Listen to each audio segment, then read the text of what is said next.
தெய்வத்தமிழ் TV நேயர்களுக்கு அன்பு வணக்கம். இன்னைக்கு நம்ம நிகழ்ச்சியில ரொம்ப வித்தியாசமா சுவாரஸ்யமான ஒரு இடத்துக்கு வந்திருக்கோம். உலக பிரசித்தி பெற்ற கோவை ஸ்ரீ கிருஷ்ணா ஸ்வீட்ஸ் நிறுவனத்தினுடைய உரிமையாளர் ஐயா கிருஷ்ணன் அவர்களுடைய இல்லத்திற்கு வந்திருக்கோம். இல்லத்துல ஒரு மூலையில பூஜை அறை இருக்கலாம், ஆனா வாசல்ல இருந்து தொடங்கும் பொழுதே பூஜை அறை மாதிரியே இருக்கு. சுவாமி விக்கிரகங்கள், சுவாமி திருவுருவப் படங்கள் அப்படின்னு ஒரு பெரிய அளவுக்கான ஒரு ஆன்மீக மையமா இந்த வீடு இருக்கு அப்படின்னு சொல்லலாம். இதுல இன்னும் என்னென்னலாம் இருக்கு, சுவாரஸ்யமான தகவல்கள், இதை எல்லாத்தையும் நாம கிருஷ்ணன் சார்கிட்டயே கேட்டு தெரிஞ்சுக்க போறோம். உள்ள வரும்பொழுதே நம்மளை வரவேற்கிறதுக்காக அழகா பொண்ணு மாப்பிள்ள மாதிரி மரப்பாச்சி பொம்மை, இதெல்லாம் இன்னைக்கு நிறைய பேருக்கு நினைவிலேயே இருக்கிறது இல்லை. ஆனா பொண்ணு மாப்பிள்ள வாசல்ல வந்து நம்மளை வரவேற்கிறாங்க. அதுல அவங்களுடைய அலங்காரம், ஆடை, அந்த அணிகலன்கள், அதுலயும் குறிப்பா அந்த திருமங்கல்யத்துல பாத்தீங்கன்னா சொக்கநாதர் மீனாட்சியினுடைய திருவுருவத்தில் ஆரம்பிச்சு எல்லாமே நம்முடைய கலாச்சாரம், பண்பாடு இதோடு சேர்ந்த ஒரு நல்ல ஆன்மீக அனுபவத்தை இந்த நிகழ்ச்சி நமக்கு தரும்னு நம்புறோம். வாங்க நிகழ்ச்சிக்கு போகலாம்.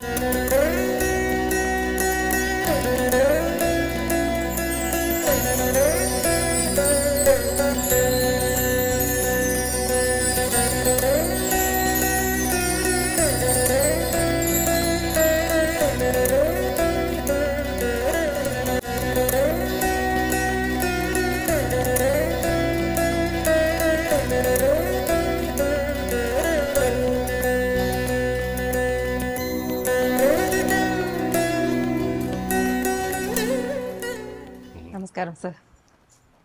ஓகேமா,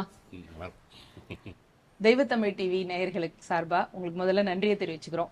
ஏன்னா இவ்வளோ அற்புதமான ஒரு பூஜை ரூமு உங்களுடைய அனுமதியோட நீங்க அழைச்சதுனாலே நாங்க எல்லாரும் பார்க்கறதுக்கு, தரிசிக்கிறதுக்கு ஒரு நல்ல வாய்ப்பு. இது ரொம்ப எக்ஸலண்டா இருக்கு. இது வந்து வீட்டில் இருக்கிற பூஜை ரூம் அப்படிங்கிற மாதிரியே இல்லை, ஒரு பெரிய கோவிலுக்குள்ள நுழைஞ்ச மாதிரியே இருக்கு. இதை பத்தி எங்க நேயர்களுக்கு நீங்க சொல்லணும்னு கேட்டுக்கிறேன். இல்லை, நீங்க சொன்னீங்களே அது எக்ஸலண்டா இருக்கு அப்படின்றது, இது எக்ஸலண்டா இருக்கணும் அப்படின்றது அந்த அர்த்தத்தோட வடிவமைக்கப்பட்டதும் அல்ல. இது தன்னைத்தானே இந்த பூஜை ரூம் அப்படின்றது தானா நடந்த ஒரு விஷயம். ஸோ இது ஒரு டிவினிட்டியோடு இருக்கட்டும். இங்கே எக்ஸலன்ஸுக்கு எல்லாம் தாண்டின ஒரு விஷயம். ஒவ்வொரு விஷயமும் உள்ள இருக்கிறது எல்லாமே ஒரு அனுபவபூர்வமாக உள்ளுக்குள்ளே வந்துக்கிட்ட ஒரு சில விஷயங்கள். பல இதெல்லாம் நீங்கள் பார்த்துட்டு இருப்பீங்க. எனக்கு இங்கே வந்த உடனே முதல்ல கண்ணில் பட்டது வந்து இவ்வளோ 108 படங்கள் இதில் இருக்குன்னு நினைக்கிறேன். என்னென்ன சுவாமி இருக்கு, என்னென்ன இது முருகன் மட்டும் இருக்காரா, இல்லை பெருமாள் வேற யாரும் இருக்காங்களா? எப்படி? இது எல்லாமே சில்பியோடைய டிராயிங்ஸ், எல்லாமே சில்பியோடைய பையன்கிட்ட வாங்கின ஒரு டிராயிங், எல்லாமே ஒரிஜினல் டிராயிங்ல பிரிண்ட் எடுத்து வாங்கின ஒரு விஷயம். இது எல்லாமே கற்ப கிரகத்துக்குள்ள இருக்கக்கூடிய சுவாமிகள். நம்ம ஒவ்வொரு கோவில்லையும் போய் எல்லா கற்ப கிரகத்தையும் பார்க்கறதுல நம்ம மனசுக்குள்ள ஏற்றிக்க ஞாபகம் வச்சுக்க முடியறதில்ல. இது அவர் வரைஞ்சி வச்சிருக்காரு. சிற்பி ஒருத்தருக்கு தான் கற்ப கிரகத்துல போய் உட்காந்து படம் வரையக்கூடிய ஒரு அதிகாரம் அந்த காலத்துல கவர்மெண்ட் கொடுத்துருந்தது. மற்றவங்க யாருக்குமே உள்ள போய் உட்கார பவர் இருக்குல்ல. ஸோ அவருடைய படங்கள் எல்லாம் ரொம்ப ஒரு தத்ரூபமா இருக்கும். ஸோ எல்லா கோவிலும் சுவாமிகளும் நம்மகிட்ட வந்து அனுகிரகம் பண்ணட்டும் அப்படின்னு ஒவ்வொரு கோவிலில் இருக்கக்கூடிய ஒவ்வொரு சுவாமியும் இது பாத்தீங்கன்னா துவாரகா, அப்படி பாத்தீங்கன்னா உடுப்பி கிருஷ்ணர் இருப்பார், இங்க பாத்தீங்கன்னா காமாட்சி அம்மன் இருப்பாங்க, அயோத்தி ராமர் இருப்பார், வெங்கடாஜலபதி இருப்பார். உடுப்பிக்கு எல்லாமே இருக்கும். கிருஷ்ணர், ராமர், வெங்கடாஜலபதி, சிவன், அம்பாள், எல்லா அம்பாலும் இருப்பாங்க. இது ஒரு ஒரு ஒரு என்ன சொல்றது, எல்லாரும் சேர்ந்து கலவையா சம்பூர்ணமா பண்றாங்க. ரங்கமன்னார், வடபத்ர சாயி, ஆமா, நீங்க எது சொன்னீங்களா உங்க ஊர் சுவாமி எது பாத்தீங்கன்னா அதுல இருக்கும். புவனேஸ்வரி தான் எங்க ஊர் சுவாமி. கண்டிப்பா இருப்பாங்க. ரொம்ப மகிழ்ச்சி. இது மாதிரி ஒரே பிரேமுக்குள்ள எத்தனை சுவாமிகளுடைய திருவுருவத்தையும் கொண்டு வர்றதுங்கிறது யாரும் யோசிக்கவே அந்த இல்லை. காலகட்டத்திலே அது ஒரு சேலஞ்சா தான் இருந்தது. ஏன்னா இதை பிரிண்ட் எடுத்து ஒரே பிரிண்ட்ல இதை கொண்டு வந்து ஃப்ரேம் பண்றது வந்து அப்போ இந்தியாவில பாசிபிளா இல்லை. ஸோ இந்த படங்களை எல்லாம் வாங்கி அமெரிக்கா காமிச்சு அங்க வச்சு அதை ஒரு பிரிண்ட் எடுத்துட்டு வந்து அதை இங்க வச்சு போட்டோம். ஸோ அந்த அப்போ ஒரே ஃப்ரேம் ஒட்டி ஒட்டி போட்டால் நல்லா வராது. ஒரே ஒரு பிரிண்டாக வேணும் அப்படின்னு நான் அப்போ எங்களுக்கு அமெரிக்காலேயே ஒரு ரெஸ்டாரண்ட் இருந்தது, அங்கேயே ஒரு பிரிண்ட் வச்சிருந்தோம். அங்கே இருக்கிறவங்க வரவங்க எல்லாருமே இதை எப்படியாவது எந்த விலையை கொடுத்தாலும் கொடுங்க, எங்களுக்கு கிடைக்கிறது இல்லை. இப்படி ஒரு காம்போ கிடைக்கும், இந்த ஒரு காம்பினேஷனோட கிடைக்காது. ஒன்று 108 திவ்ய தேசம் கிடைக்கும், இல்லை இது மாதிரி கிடைக்கும். இந்த ஒரு காம்பினேஷன் இல்லைன்னு. இது எத்தனை வருஷம் இருக்கும் சார்? இது ஒரு 30 வருஷம் இருக்கு. 30 வருஷத்துக்கு முந்தின பிரிண்ட். ஆனா உண்மையிலேயே ரொம்ப புதுசா இருக்கு. அப்படியே சுவாமி எப்பவுமே புதுசு. சுவாமியால் எப்பவும் அவரை பாத்துக்கிறாரு. ரொம்ப அழகு, ரொம்ப அழகு. 30 வருஷத்துக்கு முன்னாடி இவ்வளவு ஒரு டிஜிட்டலான ஒரு வெர்ஷன்லாம் அங்கதான் கிடைக்கும்னு சொல்லுவாங்க. ஆனா அதுல இப்படி ஒரு சிந்தனை ரொம்ப புதுசா இருக்கு. அது என்ன, திருக்கோவில்ல வைக்கிற அந்த கருவறையில வைக்கிற மாதிரி இருக்காது. என்னது, கைலாஷ் போறப்போ எடுத்துட்டு போனோம் அந்த மர அப்போ மும்பாயில் எடுத்துட்டு போனோம். அந்த கைலாஷ்ல நிறைய பேர் அதாவது இருந்தா அவங்களுக்கு கொடுக்கலாம் அப்படின்ற ஒரு அபிப்பிராயத்துல எடுத்துட்டு போனோம். அங்க கைலாஷ்ல போய் பார்த்தா நாங்க போற காலத்து இந்த கைலாஷ் வந்து அங்க யாருமே இல்லை. எந்த வருஷம் இருக்கும்? 2002 மறந்து போச்சு. 20 வருஷத்துக்கு மேல இருக்கும். அங்க கூட்டம்ல ஒண்ணுமே இருக்க மாட்டாங்க, யாருமே. நாங்க தான் இருந்தோம். ஸோ அங்க போய் ஒண்ணுமே இல்லை. ஸோ மானசரோவர் நல்லா முக்கி அது ஒரு பிரசாதமா எடுத்துட்டு நாங்க கைலாஷ் அப்படின்றப்போ ஒரு பெரிய கோவில் இருக்கும், ஏதாவது ஒண்ணு இருக்கும், அந்த அபிப்பிராயத்தில் எடுத்து போனோம். அங்க போனோம், எடுத்துட்டு போனோம். அங்கேயே மானசரோவர் நல்லா இதை பண்ணி ஒன்று வந்து இங்க ஒரு ஞாபகார்த்தமா வச்சுட்டோம். அது இங்க இருந்து எடுத்துட்டு போய் அங்க இது பண்ணி எடுத்துட்டு வந்தது மானசரோவர்ல. அதே மாதிரி இதுல ரொம்ப எனக்கு இன்னொன்னு மனசுக்கு ரொம்ப ஈர்த்த ஒரு விஷயம் அப்படிங்கிறது இங்க இருக்கிற பாதுகை. இந்த பாதுகையினுடைய பின்னணி என்ன? இல்ல இது வந்து என்ன சொல்றது, ஒரு அதுல 2 விஷயம் பார்த்திருப்பீங்க. ஒண்ணு வந்து பரமாச்சாரியாருடைய ஒரு பாதுகை, அது இல்லாம ஒரு தங்க இலை ஒண்ணு பார்த்திருப்பீங்க. ஆமா, ரெண்டுக்குமே 2 தனி கதைகள் இருக்கு. இந்த பரமாச்சாரியார் பாதுகை அப்படின்றது ஒரு ஒரு பெரிய கதை. நான் ஒரே ஒரு நிமிஷத்தை சொல்றேன். சொல்லுங்க. மகாபரிவால தரிசிக்கிறதுக்காக நாங்களும் அப்பா அம்மா இங்கே போயிருந்தோம், காஞ்சிபுரம் போயிருந்தோம். 1989 இருக்கும் அந்த டைமில். பெரிய ஒரு எங்களுக்கெல்லாம் பெரிய இன்ஃப்ளூயன்ஸ்லாம் பெரியவா உள்ளே உட்காந்துருந்தார். நாங்கள் பின்னால் நின்றுட்டு இருந்தோம். நடுவில் அந்த எப்பவும் போல் அந்த ஃபென்சிங் போட்டிருந்தாங்க. ஃபென்சிங்கு பின்னாலேயே நிறைய, அதாவது அந்த தடுப்பு மாதிரி போட்டிருந்தாங்க. அதுக்கு பின்னாலே அதுக்கும் பின்னால் நாங்கள் நின்றுருந்தோம். எட்டி பார்த்துட்டு நின்று. அவ்வளோதான். திடீர்னு பெரியவா அப்படி கை காட்டினோம், கூட்டத்தை விளக்கினோன்னு நாங்கள் 4 பேர் மாத்திரம் நிற்கிறோம். நான் அப்பா அம்மா வேற யாரோ ஒருத்தர் இருந்தார். 4 பேர் மாத்திரம் நிற்கிறோம். நாங்களும் பெரியவா கூப்பிட்றாரு, உள்ள வா அப்படின்னாரு. உள்ளே வந்தோடனே அது இதுகிட்ட நின்னோம். உள்ளே இப்படி வா, சுற்றி வா அப்படின்னாரு. உள்ளே சுற்றியும் வந்தோம்.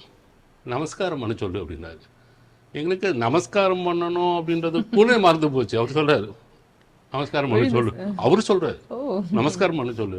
பெரியப்பா நமஸ்காரம் சரி நமஸ்காரம் பண்ண உடனே என்ன வேணும் கேட்டார் அப்பாட்ட. அப்பா வந்து ஒன்றும் வேண்டாம். மறுபடியும் மௌனம். மறுபடியும் என்ன வேணும் அப்படின்னா, எப்படி இருந்தாருன்னா மலர் கிரீடம், மலர்லேயே மலர் புஷ்பங்கள் மாலை, மலர் பாதுகை அப்படி அழகாக போட்டுட்டு அப்படி உட்காந்துட்டு இருந்தார். மறுபடியும் என்ன வேணும்னு கேட்டார். மறுபடியும் அப்பா ஒன்றும் வேண்டாம் அப்படின்னாரு. மறுபடியும் கோபமாக என்ன வேணும்னு கேட்டார். ஒரு கோபம் விட்டார். என்ன வேணும் அப்படின்னு கேட்டார். கூட இருக்காதான் பெரியவா இவ்வளவு கேட்குறாலே ஏதாவது சொல்லுங்களேன் அப்படின்னாரு. அப்பாவுக்கு என்ன கேட்குறதுன்னு தெரியல. எங்கள் அப்பா ஒரு ஒரு ஒரு ஒரு பெரிய ஆசை இல்லாத ஒரு தர்மாத்மா. அவர் சொன்ன பெரிய பிரசாதம் கொடுங்க அப்படின்னாரு. அப்பா காலில் பாதியை எடுத்து அப்படி வச்சுட்டு அவர் அதை கையில் அவர் ஒத்துக்கிட்டார். அந்த பாதியை அவர் ஒத்துக்கிட்டார். அப்படி தூக்கி கொடுத்தார். இந்த பாதியை எத்தனையோ வருஷமா யாரோ ஒருத்தர் பண்ணி கொடுத்துட்டு இருக்காரு. அவருக்கு கொடுத்தது இல்லையா, அவருடைய பாதிகை இது வரைக்கும் மலர் பாதிகை அவருக்கு கொடுத்தது இல்லையா. மற்றவெல்லாம் சொன்னா எங்களுக்கு அது என்ன பிரசாதம் கைக்கு வந்துருச்சு, அது என்ன பண்றதுன்னு கூட தெரிய மாட்டேங்குது. ஏன்னா அதோடைய வேல்யூ தெரியல. இப்போ கூட இருக்கவங்க சொன்னாங்க, இல்லை இல்லை இதை பத்திரமா எடுத்துட்டு போய் வீட்டில் வச்சுக்கோங்க அப்படின்னு அதை கை மேலே ஏந்திட்டு போங்கன்னு சொல்லி போட்டு ஒரு கல்யாணத்துக்கு போயிட்டு இருந்தோம். போகிற வழியில் ஒரு கூடையை வாங்கிட்டு அது எடுத்துட்டு உள்ள போனோம். ஆனா அதுக்கு முன்னாலேயும் பின்னாலேயும் அவர் ஏன் அந்த பிரசாதம் கொடுத்தாரு, அது ஒரு முக்கியமான விஷயம் இல்லையா. அம்மாவும் சென்னைக்கு வந்த காரணமே ஒரு பேங்க் ஒரு இன்ஸ்டிடியூஷன் லோன் வாங்கிறதுக்கு. சரி, அந்த இன்ஸ்டிடியூஷன் லோன்ல கையெழுத்து வாங்கிறதுக்கு நாங்கள் ஒரு ப்ராஜெக்ட் பண்ணணும். அதுக்காக நாங்கள் வந்திருந்தோம். அங்கே போன உடனே அவர் என்ன சொல்லிட்டாரு, இல்லை இல்லை எங்கள் திடீர்னு உங்களுக்கு எனக்கு கொடுக்கறதுக்கு மனசு வர மாட்டேங்குது, நான் கொடுக்க மாட்டேன். அது காத்தால எங்க சொல்லிட்டாரு. அப்பா அம்மா வந்து ட்ரெயினில் வந்து இறங்குறாங்க. எங்களுடைய பிளான் பிரகாரம் ஒரு ப்ராஜெக்ட் கட்டடம் கட்டுறது, ஒரு செங்கல் வாங்கிட்டு பெரியவாட்ட ஆசீர்வாதம் வாங்கிட்டு போனோம் அப்படின்னு. இவங்க சுத்தமாக நோ சொல்லிட்டாங்க. எனக்கு என்ன பண்ணுறது தெரியல, எதுக்கு காஞ்சிபுரம் போயிடுவோம். அப்பாட்டி இதெல்லாம் சொல்லலை, இந்த மாதிரி கையெழுத்தாகலை, நோ சொல்லலை. நேராக உள்ளே போனோம். உள்ளே போனால் செங்கல் எடுத்து போகிற வழியில் செங்கல் கடை. இப்போ செங்கல் வாங்கணும்னு சொன்னீங்கன்னு எனக்கு தான் ப்ராஜெக்டே கிடைக்கல. பரவாயில்ல எடுத்துட்டு வா. சரி வேறு வழியில் அது ரொம்ப அப்பாட்ட சொல்லி அப்படி எடுத்துகிட்டு போனேன். எல்லாருமே பெரியவா 3 பெரியவாள் இருந்தாங்க. பண்ணவன இது முடிந்து இந்த பிரசாதம்லாம் வாங்கி திருப்பதியில் ஒரு கல்யாணத்துக்கு போயிட்டு கோயம்புத்தூர் வரோம். நான் சேரில் உட்கார போகிறேன். அப்போ செல்ஃபோன் கிடையாது, ஃபோன் அடிக்குது, லேண்ட்லைன் ஃபோன். ஆமாம், கூப்பிட்றாங்க. எங்கேருந்து யார் லோன் தரலன்னு சொன்னாங்களோ அந்த ஆஃபீஸ்லேருந்து கூப்பிட்றாங்க. எங்கள் மேனேஜ்மெண்ட் எங்களை ரொம்ப கோவிச்சுக்கிட்டாங்க. உடனடியாக 1 பைசா பாக்கி இல்லாமல் டிராஃப்டை எடுத்துக்கொண்டு போய் கொடுத்துரு. எந்த டாக்குமெண்ட்டோ எந்த ப்ரோனோட்டோ எந்த இதுவுமே நீ வாங்கக்கூடாது, ஷூரிட்டி தேவையே ஒன்றுமே கிடையாது. நீ போய் டிராஃப்டை கொடுத்துட்டு வா. நீங்கள் போய் வாங்கியே சார்னா வந்ததை நீ வாங்கிட்டு பேங்க்ல போட்டுட்டு கையோட கைக்குள்ள திருப்பி கொடுத்துருங்க, என் வேலையை காப்பாத்துங்க. அப்படிதான் கொடுத்து அந்த பணத்தை வந்து அவங்க லோன்ல செட்டில் பண்ணதுக்கு அப்புறம் ஆடிட் கேட்கறாங்க, ப்ரோ நோட் கேட்க வேண்டாம். ஸோ அது பெரிய ஆசீர்வாதம், பாக்கியம். மகாபெரியவா செஞ்ச அற்புதங்கள் வந்து பெரிய பட்டியல், உலகத்துல முழுக்க நிறைய பேருக்கு அனுகிரகம் பண்ணியிருக்காரு. அதுலயும் பாதமே உங்களுடைய இல்லம் தேடி வந்திருக்குன்னா அது பெரிய பாக்கியம். 20-22 வருஷமா 1990 அப்படியே இருக்கு. அதாவது அந்த மாய்ச்சர் மாத்திரம் தான் போயிருக்கே தவிர அந்த பாருங்க தாமரை முதற்கொண்டு அப்படியே இருக்கு. அந்த காலில் அவங்க அந்த பிடிக்கிறதுக்கு தாமரை போட்டிருந்தாங்க, அது முதற்கொண்டு அப்படியே இருக்கு. பெரிய பாக்கியம் சார். இந்த பாதுகைக்கு நடுவுல தங்க நேரத்துல அந்த இலை மாதிரி இருக்கு, அது என்ன அது? அதை பத்தி கொஞ்சம் சொல்லுங்க. அது நாங்க அந்த கோவிலா போயிட்டு இருக்கிறப்போ அந்த மேங்களூரை பத்தி இருக்கக்கூடிய அந்த நாம சங்கீர்த்தனம் அந்த ஒரு பகுதிகள் இருக்கு. ஆலந்தி நாமதேவர், ஞானேஸ்வரர், அப்படி ஏக்நாத், இவங்க எல்லாருமே அங்கே இருக்கக்கூடிய அந்த ஒரு பெரிய, அது எல்லா கோவிலுக்குமே போயிட்டு இருந்தோம். இப்போ ஆலந்தி கோவிலுக்கு போனப்போ அந்த பிரதர்ஷனமாக வர்றப்போ அங்கே இருக்கிறவங்க சொன்னாங்க, அந்த அங்கே என்ன ஒரு இதுனா, அங்கே அந்த சுவாமிகள் வந்து அங்கே இதாக இருக்காரு, அவர் தலையிலேருந்து ஒரு மரம் வந்து அதுதான் அந்த மரம். அதுல விதை இது கிடையாது, பழம் கிடையாது, கொட்டை கிடையாது, ஒண்ணுமே கிடையாது. இந்த மரம் இலை மாத்திரம் இருக்கும். அதுலேருந்து ஒரு இலை எங்கேயாவது கீழே விழுந்துருந்ததுன்னா அது உங்களுக்கு பிரசாதம், அதை எடுத்துக்குங்க அப்படின்னாரு. நான் வந்து சுற்றி வரப்போ ஒன்றும் இருக்கலை, ஒரு இலையும் கீழே விழுகலை. சரி நமக்கு யோகம் இல்லை அப்படின்னு போனேன். உள்ளே போனேன், சுவாமிக்கு என்ன அதிசயமான கியூவை நிறுத்தி எனக்கு அபிஷேகம் பண்ண வச்சாங்க. எனக்கு எங்க பெருசாக யாரையும் தெரியாது, அப்படி யாரையும் அபிஷேகம் பண்ண விட்டது இல்லையா. அந்த லிங்கத்துக்கு அபிஷேகம் ஆமா அங்க நாட்டுல எல்லாம் அவங்கவங்களே அபிஷேகம் அல்ல பண்ற மாதிரியா அது அந்த அதிஷ்டானம் கீழே அவருடைய சுவாமிகளுடைய இது இருக்கு ஜீவசமாதி ஆமா அதுக்கு மேல ஒரு லிங்கம் வச்சிருப்பாங்க சுவாமிகள் அந்த லிங்கம் பொதுவா வைப்பாங்க ஜீவசமாதியில அதுல அபிஷேகம் பண்றதுக்கு யாருக்கும் அவங்க தான் பண்ணுவாங்க அனுமதி கிடையாது என்ன இப்போ நான் வந்து ஒன்று கியூ நிறுத்திட்டு நீங்க உட்காந்து பண்ணுங்கன்ட்டாங்க ஸோ என்னை கூட்டு போனதுக்கு அவரே ஒரு மகாராஜ் அவருக்கே ஆச்சரியம் எனக்கே இது வரைக்கும் இந்த மாதிரி கொடுத்தது இல்லை ஸோ வெளியில வந்து அவர் ஆஃபீஸ் ரூம்ல உட்காந்துட்டு இருந்தோம் அப்போ என்ன வேணும் உங்களுக்கு அப்படின்னு கேட்டாங்க என்ன தெரியல ஏகப்பட்ட மரியாதை கொடுத்தாங்க அப்போ நான் சொன்னேன் இந்த மாதிரி இலை கிடைச்சா பிரசாதம் கிடைச்சா நல்லா இருக்குன்னு சொன்னாங்க ஒன்றையும் கிடைக்கல எனக்கு ஒரு 6 இலை வேணும் அப்படின்னு கேட்டேன் இல்லை அது பறிக்க கூடாது கீழே கிடைச்சாதான் கீழே இருந்தாதான் நீங்க எடுத்துக்கணும் அப்படின்னாங்க சரி அப்புறம் தான் நமக்கு யோகம் இல்லைன்னு ஒரு பையனை பிடிச்சி எடுத்துட்டு வந்தாங்க அவன் கையில ஒரு 6 இலை இவன் மரத்துல ஏறி இலையை பிடிச்சிட்டான் அப்படின்னு கூப்பிட்டு வந்தாங்க பகவானே உங்களுக்கு அனுகிரகம் பண்ணியிருக்காரு நாங்க ஒண்ணும் பண்ண முடியாதுன்னு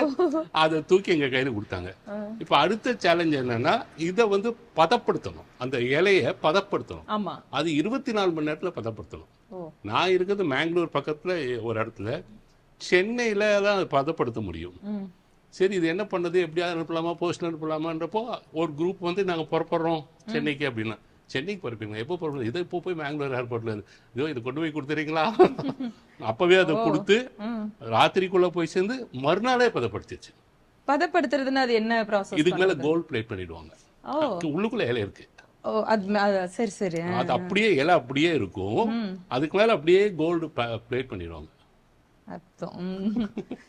பெரியது இங்க சிவலிங்கம் சாதாரணமா இருக்கிறத விட வித்தியாசமாவே இருக்காரு இந்த இதை நீங்க பார்க்கணும்னா இத பாத்தீங்கன்னா உங்களுக்கு தெரியும் இதுல ஒரு நெத்தி கண்ணு தெரியும் அந்த நர்மதா நதி தீரத்திலேருந்து ஒரு சுவாமிஜி வந்திருந்தார் வீட்டுக்கு வந்திருந்தப்போ அப்போ நாங்க கிருஷ்ணனுடைய வீட்டுக்கு போறோம் அப்படின்னு சொல்லி கூட அவருக்கு கண்ணு தெரியாது அப்போ அவர் சிஷ்யங்களுக்கு போய் நர்மதா நதியில போய் ஒரு பானலிங்கத்தை எடுத்துட்டு வந்துரு நீயே முங்கி அவருக்குன்னு சொல்லி எடுத்துட்டு வா அப்படின்னு எடுத்துட்டு வா அப்படின்னு எடுத்துட்டு வந்து பார்த்தோன்னே அதுல இந்த அந்த அந்த அந்த நேச்சுரலான ஒரு நெற்றிக்கண்ணு அது நமக்குன்னு அந்த அந்த இதுல இருந்து எடுத்து கொடுத்த மாதிரி ஒரு அதே மாதிரி அவரே மறுபடியும் 2வது வரப்போ இன்னொரு பானலிங்கம் கொடுத்தாரு இதை பாத்தீங்கன்னா இதுல ஒரு 3 விபூதி போட்ட மாதிரி இருக்கும் பார்த்தா நாங்க ஏதாவது விபூதி போட்ட மாதிரி இருக்கும் அப்படிதான் இருக்கு இது அப்படியே இல்ல இது நேச்சுரலா இருக்கு சிவா ரொம்ப அழகு இப்படி எல்லாம் நம்ம நினைச்சா கூட பண்ண முடியாது ரொம்ப அற்புதம் இதெல்லாம் தெய்வ பிரசாதம் நம்ம கேட்டு கிடைக்கிற ஒரு விஷயம் அல்ல